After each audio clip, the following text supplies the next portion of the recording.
Billionaire was driving his fiancée home, then he saw his ex in a crosswalk. With triplets. This immediate juxtaposition of his current high-status life, Mercedes Maybach, Cartier engagement ring, pristine fiancée, with a shocking glimpse of a past he thought he had escaped, now multiplied by 3, creates instant narrative tension. The introduction. The introduction establishes Arnold Palmer's character as a man who believes control can be purchased, and complications can be designed out of existence.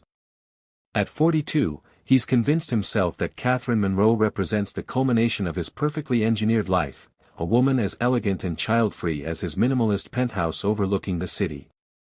The scene at the red light serves as the inciting incident, where the visual of Margaret with the triplets shatters his carefully constructed piece.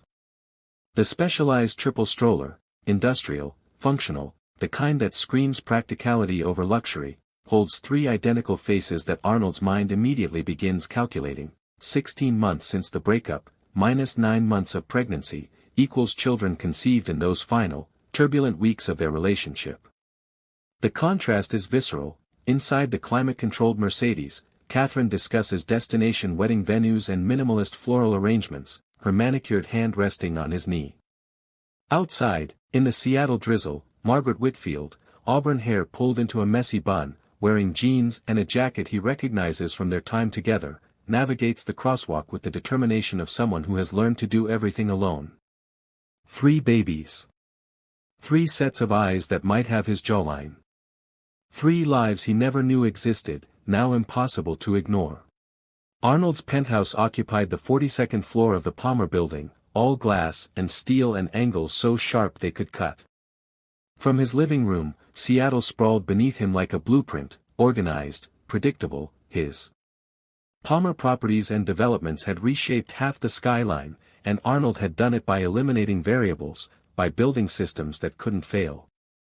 His life followed the same architecture. Catherine Monroe stood at the window, champagne flute in hand, discussing their wedding timeline. August in Santorini. 80 guests, maximum. A string quartet, not a band. She turned, and the light caught the Cartier on her finger, 3 carats, emerald cut, flawless. Like Catherine herself. At 38, she ran the Bellevue Contemporary Gallery with the precision of a Swiss watchmaker. She wore Armani to openings and kept her calendar synced to his. Most importantly, she told him on their second date that she'd had her tubes tied at 35. No regrets, he'd asked. Only that I waited so long, she'd answered. It was the moment Arnold knew he'd found her. But tonight, staring at Catherine's profile, Arnold's mind dragged him back 16 months. Margaret's small apartment in Fremont, boxes half-packed. Her voice, steady despite the tears on her cheeks: "So that's it? You'll never want children?" "Never," he'd said, believing it was kindness to be clear. "I've built something that requires everything I have. A child would suffocate me, Margaret. I'd resent it. I'd resent you. I'm being honest." She'd nodded, folding a sweater with hands that shook. "Then I guess we want different lives." He'd walked out believing he'd dodged a trap. That Margaret would eventually thank him for his honesty. Now, Catherine touched his shoulder. "You're distracted." Arnold pulled her close, inhaling her Chanel N Degree 5. "Just thinking about how perfect this is." The lie tasted like metal. Because somewhere across the city, Margaret Whitfield was putting 3 children to bed, children who had his eyes, his jawline, his blood.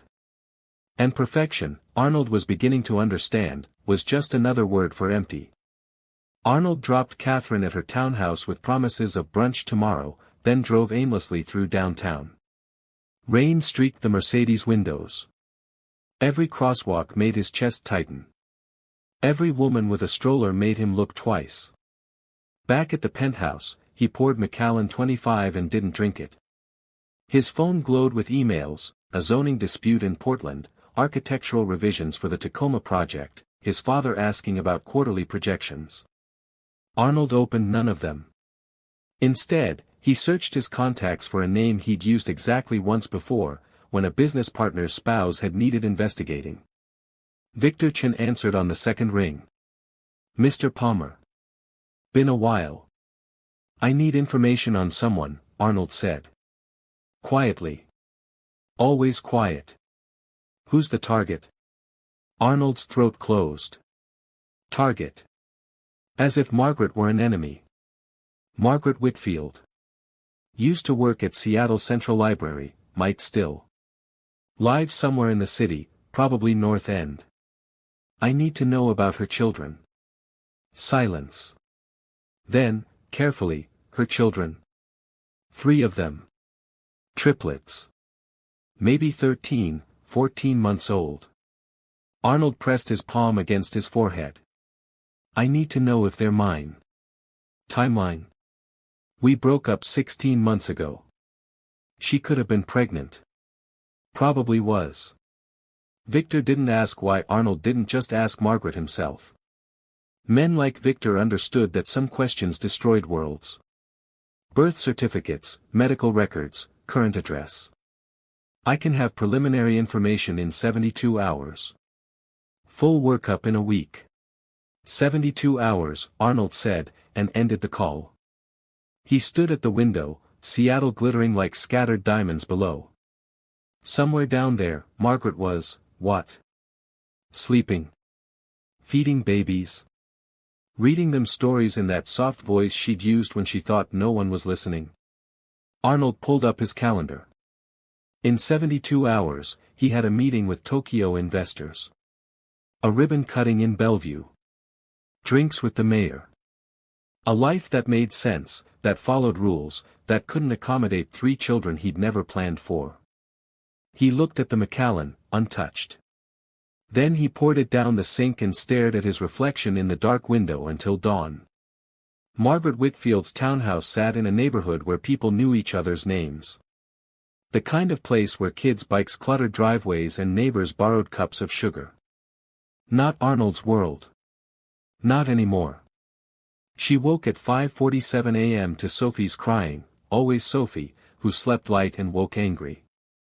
Margaret lifted her daughter from the crib she shared with Emma, feeling the familiar weight, the warm solidity. Shoo, baby. Mama's here. Oliver stirred but didn't wake. Her sweet boy, who'd been born last, smallest, fighting.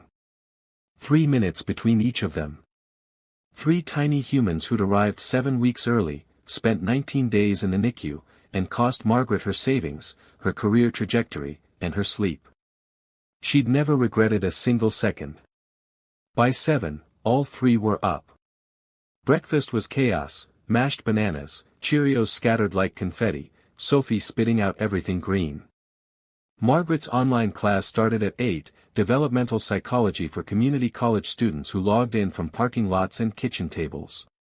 She taught with Oliver on her lap and Emma playing with blocks at her feet, her camera angled to show only her face, her professional mask firmly in place.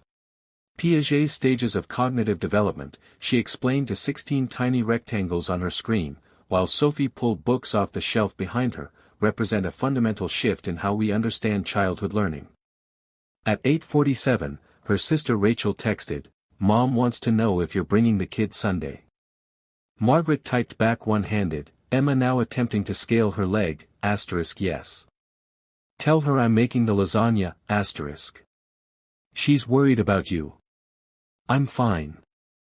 The lie was automatic. Because fine meant surviving, and Margaret had become excellent at surviving. When she'd seen the positive pregnancy test 3 weeks after Arnold had walked out, after his speech about suffocation and resentment, after his clinical dissection of why children would ruin him, Margaret had made a choice.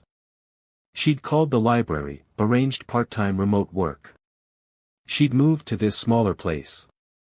She'd told no one who the father was, not even Rachel, because Arnold Palmer had made his position brutally clear. He made his choice, Margaret whispered to Oliver, who grabbed her finger with his whole fist. "You're mine." The email arrived at 11:43 p.m., 71 hours after Arnold had hired Victor Chen. Subject line, Whitfield Preliminary. Arnold sat in his home office, the city dark beyond the windows. His finger hovered over the trackpad. Once he opened this, there was no unknowing. No returning to the comfortable certainty that his life was his own, that his choices had no consequences beyond quarterly earnings and architectural reviews. He clicked. The first image showed Margaret at a pediatrician's office, her face exhausted, Emma on her hip and Oliver in a stroller. Sophie's car seat sat beside her, the waiting room fluorescent bright and overcrowded.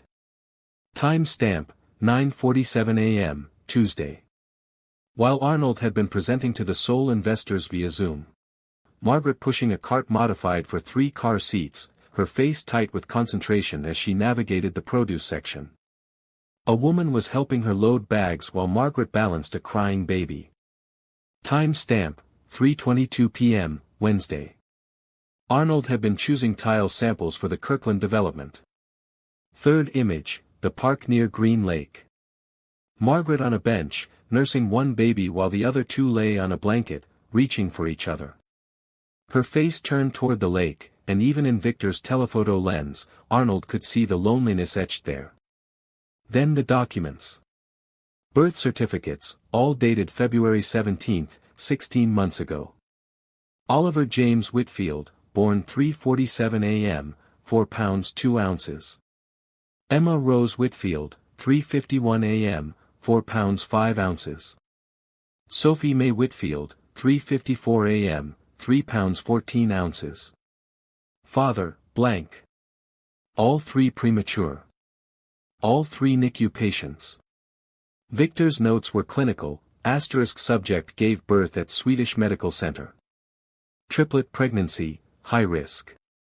Extended NICU stay, 19 days. Medical bills paid through payment plan, still active. No father listed on any documentation. No child support filed. Subject works part-time remotely, income approximately $32,000 annually. Lives alone. Sister provides childcare twice weekly, *. The final document made Arnold's chest cave in, NICU invoice. $247,000. Margaret's payment plan, $800 monthly for 26 years. Arnold pulled up his own calendar from February 16 months ago. He'd been in Dubai, closing the Al Rashid deal. $340 million. He'd celebrated with Cristal and A5 Wagyu while Margaret had been in a hospital room, alone, watching their children fight to breathe. He closed the laptop. His hands were shaking. Catherine's gallery occupied a converted warehouse in Pioneer Square, all exposed brick and track lighting. Arnold arrived unannounced Friday evening, his hands empty, his mind rehearsing sentences that dissolved before reaching his tongue. She was alone, standing before a massive abstract piece, slashes of red against black canvas. She didn't turn when the door chimed. "That's either a very good sign or a very bad one," she said. "You showing up without warning. Catherine. Are you sick?" She turned then, her face carefully composed. "Because that's the only explanation I'll accept for how strange you've been all week." Arnold almost laughed. Sick would be easier. Sick could be treated. "I'm not sick." "Then what?" She crossed her arms. "And don't say work. I know work stress. This is something else." He opened his mouth. Closed it. The words were there, *, "I have 3 children, I saw my ex-girlfriend, I've been lying to you *, but releasing them would detonate everything. Catherine would leave. She'd be right to leave. "I've been thinking about expansion," he said instead, hating himself. "The Portland project. It's bigger than I anticipated." Catherine studied him with the same intensity she used for authenticating paintings. "Looking for cracks, for forgeries. That's what this is. Portland. It's complicated. Arnold." She stepped closer, her heels clicking on the concrete floor. "We're getting married in 4 months. If something is complicated, we handle it together. That's the entire point. The entire point." Arnold looked at her, beautiful, intelligent, exactly what he'd convinced himself he wanted. And felt nothing but the weight of 3 children he'd never held, sleeping in a townhouse he'd never visited, being raised by a woman who'd loved him enough to do it alone rather than trap him. "I need a few days," he said. "To think." Catherine's expression didn't change, but something behind her eyes went cold. "To think about Portland." "Yes. You're lying to me." "Not a question. A fact, delivered with gallery-opening precision." Arnold said nothing. Confirmation by silence. Catherine turned back to the painting, its violent red seeming to pulse in the track lighting. "When you're ready to tell me the truth, you know where to find me. Until then, I think you should stay at your place." Arnold left without arguing. In the parking lot, he sat in the Mercedes, staring at his reflection in the rearview mirror. Who was he if not the man in control? If not the one who eliminated variables and made perfect choices? The answer stared back at him, a coward. A man who'd let Margaret shoulder everything while he'd built towers to his own ego. His phone buzzed. "Victor, asterisk full report ready. Meet tomorrow, asterisk." Arnold typed back, asterisk no. "I've seen enough." Arnold stood outside Margaret's townhouse Saturday morning, his finger hovering over the doorbell. A child's laugh echoed from inside, high and pure. His stomach twisted. In his pocket, his phone buzzed with messages he'd been ignoring for 12 hours, Catherine, his father, his CFO asking about Monday's board meeting. He rang the bell. Footsteps. The door opened, and there was Margaret, hair in a ponytail, wearing yoga pants and an old Seattle U sweatshirt, a baby on her hip. Emma, he thought. Or Sophie. He couldn't tell yet. Margaret's face went white. Then red. "No. Margaret, please. No." She stepped back, starting to close the door. Arnold put his hand against it. "I know they're mine." The words hung between them, sharp as broken glass. Margaret's jaw clenched. "You don't get to do this. You don't get to suddenly care. I saw you. At the crosswalk. With the stroller. And you what? Hired someone to spy on me." Her voice rose. The baby on her hip, Sophie, he could see the name embroidered on her onesie now, started fussing. "You're unbelievable." From deeper in the house, a crash. Then crying. Margaret closed her eyes. "I have to. Can I come in?" Arnold's voice cracked. "Please." 5 minutes. Margaret set Sophie down and turned to face him, arms crossed. "Say what you came to say." "I'm sorry." The words felt microscopic. "I'm sorry I wasn't there. I'm sorry you went through it alone. I'm sorry." "Sorry doesn't change anything." Margaret's voice was steel. "Sorry doesn't erase 19 days in the NICU. Sorry doesn't pay the bills or wake up at 3 a.m. with 3 screaming babies." Oliver pulled himself up on the play yard edge, wobbling. Arnold watched, transfixed, as his son, grinned at the accomplishment. "I want to be in their lives," Arnold said. "I want to help." "Help." Margaret laughed, bitter. "You want to help. You want to swoop in now that they're sleeping through the night, now that the hard part is over." "The hard part isn't over. It's just beginning. For you maybe." Margaret picked up Emma, who'd started crying. "For me, it's been hard since I peed on that stick and realized I was pregnant by a man who told me he'd rather die than be a father." The words landed like punches. Arnold deserved each one. "If you're in," Margaret said, her voice shaking now, "you're all in. No part-time billionaire daddy visits between board meetings. No showing up when it's convenient and disappearing when it's not. These are children, Arnold. Not a charity project." "I know. Do you?" She shifted Emma to her other hip. "Because I need to restructure my commitments doesn't cut it. Either you're their father or you're not. Choose now." Arnold looked at the three faces, Oliver still standing proudly, Emma pressed against Margaret's shoulder, Sophie examining her own toes with intense concentration. Three human beings he'd helped create and then abandoned without knowing. Three chances to be something other than what his father had raised him to be. I need time to. Margaret's face closed. That's what I thought. She walked to the door, opened it. Goodbye, Arnold. Margaret. Asterisk goodbye, asterisk. Do you? She walked to the window. Because I don't think you do.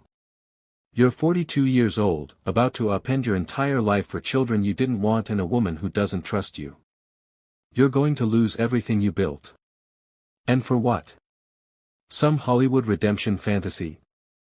For the chance to be better than I was. Catherine turned, and for the first time, her composure cracked. I actually loved you, you know. The real you. The man who understood that some people aren't meant for diapers and soccer games. But that man doesn't exist anymore, does he? I don't know who I am, Arnold admitted. But I know who I don't want to be. She nodded once. Then I guess we both got honest too late. I'll have my assistant coordinate returning the ring. Arnold let himself out. In the car, he didn't cry. He felt something stranger, relief. Catherine was right, he was losing everything. His engagement, his perfectly controlled life, his certainty. And underneath the fear, something else flickered. Possibility. Monday's board meeting started at 9 a.m. sharp. Arnold's father, Palmer Sr., sat at the head of the table, silver-haired and imperious. Beside him, Marcus Vance, the CFO who'd been circling Arnold's position like a shark for 3 years. Arnold stood. Before we begin, I have an announcement. Effective immediately, I'm stepping down as CEO and transitioning to executive chairman. The room erupted. His father's face went purple. The hell you are. I have 3 children I didn't know about. They need a father who's present. I can't do that and run day-to-day operations. Marcus leaned forward, scenting blood. With all due respect, Mr. Palmer, this company requires leadership that's fully committed. A man who abandons his responsibilities for personal drama. The first month was a disaster. Arnold couldn't fasten a diaper without creating an origami nightmare. He confused formula measurements. He forgot that you can't leave a 13-month-old unattended for even 30 seconds, learned this lesson when Sophie scaled the couch and faceplanted into the coffee table. But he showed up. Every morning at 6 a.m., he arrived at Margaret's door with coffee, light cream, 1 sugar, exactly how she liked it. He sat through feeding schedules and nap routines. He learned that Oliver hated peas but loved carrots, that Emma would only sleep if you sang, Somewhere Over the Rainbow, that Sophie was fiercely independent and would scream if you tried to help her climb stairs. Margaret watched him like a hawk, waiting for him to crack. Waiting for the board meeting or investor call that would pull him away. But Arnold had restructured everything. Jennifer ran the company brilliantly. His assistant knew, unless Margaret or the children called, nothing was urgent enough to interrupt. 3 months in, Arnold was changing Oliver in Margaret's living room when his phone rang. A conference call, Tokyo investors, $200 million deal. He answered on speaker, balancing the phone on his shoulder while fastening the diaper. Palmer-san, we need your input on the Osaka property. Oliver grabbed Arnold's tie. Sophie chose that moment to have a blowout in her carrier. The smell hit immediately. Gentlemen, hold on one moment. Arnold finished with Oliver, handed him off to Margaret, who was watching with something between horror and amusement, and grabbed Sophie. He changed her without flinching, wiped his hands, and returned to the call. Apologies. You were saying about Osaka? Margaret's expression shifted. Something in her eyes softened. That evening, as Arnold packed to leave, she touched his arm. You handled the blowout call better than I do sometimes. I've had excellent training. Arnold. She waited until he looked at her. This is working. You showing up. It's actually working. It wasn't forgiveness. But it was something. 4 months in, Emma took her first steps. Toward Arnold. He caught her, lifted her up, and felt something crack open in his chest. Margaret was crying. So was he. 6 months in, his father showed up at Margaret's townhouse unannounced. Palmer Sr. stood on the doorstep, stiff and uncomfortable, holding 3 teddy bears. I want to meet them. Arnold introduced his father to Oliver, Emma, and Sophie. Palmer Sr. sat on the floor, something Arnold had never seen in his life, and let them climb on him. When he left 2 hours later, his eyes were red. You're doing the right thing, his father said quietly. I'm sorry I didn't see it sooner. Catherine got engaged in month 7. Arnold saw the announcement in the business section, Catherine Monroe to wed tech CEO David Chen. Arnold felt only relief. She'd found her match. So had he, if he could prove it. By month 9, Arnold had sold his penthouse. He bought a 4-bedroom Craftsman 2 blocks from Margaret's townhouse, close enough to be present, far enough to give her space. He kept the downtown office but stopped staying late. His calendar now included Sophie speech therapy, Oliver playgroup, and Emma music class. Jennifer sent him a text, company's up 12% since you stepped back. Turns out micromanaging was holding us back. Who knew, Arnold laughed. He'd spent 20 years believing his value was his control. Turned out his value was knowing when to let go. Margaret let him stay for dinner now. Let him help with baths. Let him rock Sophie to sleep when she was fussy. They didn't talk about their future, that felt presumptuous, dangerous. But sometimes, after the children were in bed, they'd sit on her porch with tea, and Margaret would tell him about their first year. The terror, the exhaustion, the fierce joy. Arnold listened to every word, memorizing the stories of the life he'd missed. I'm sorry I wasn't there, he said one night. Margaret looked at him, her face soft in the porch light. You're here now. It wasn't forgiveness. But it was something more. It was a door opening. And Arnold, for the first time in his life, was patient enough to wait for her to open it fully. The backyard of Arnold's Craftsman was pure chaos, streamers in primary colors, a bounce house shaped like a castle, 24 toddlers and their exhausted parents. Oliver, Emma, and Sophie's second birthday party was everything Arnold's own childhood parties had never been: loud, messy, perfectly imperfect. Sophie was systematically destroying a cupcake, frosting from hairline to chin. Emma danced to the playlist Margaret had curated, spinning in circles until she fell dizzy into the grass. Oliver sat in Palmer Sr.'s lap, examining his grandfather's watch with intense concentration.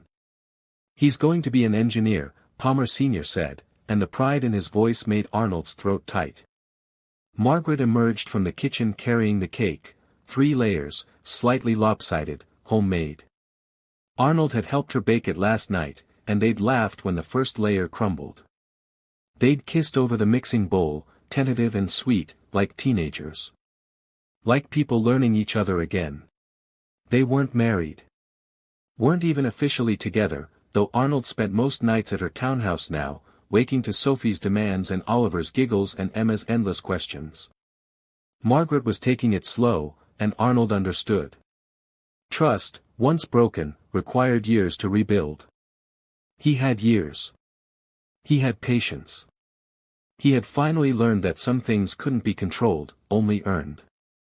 Make a wish, Margaret told the triplets, helping them lean toward the candles. Arnold stood behind them, his hands on Oliver's shoulders, Emma leaning against his leg, Sophie in Margaret's arms. His phone buzzed in his pocket, a notification about the Seoul acquisition, 7 figures, important. He glanced at it, then turned it off. Not urgent. Not anymore. The children blew out the candles in a spray of spit and laughter. The adults cheered. Palmer Sr. wiped his eyes and pretended it was allergies.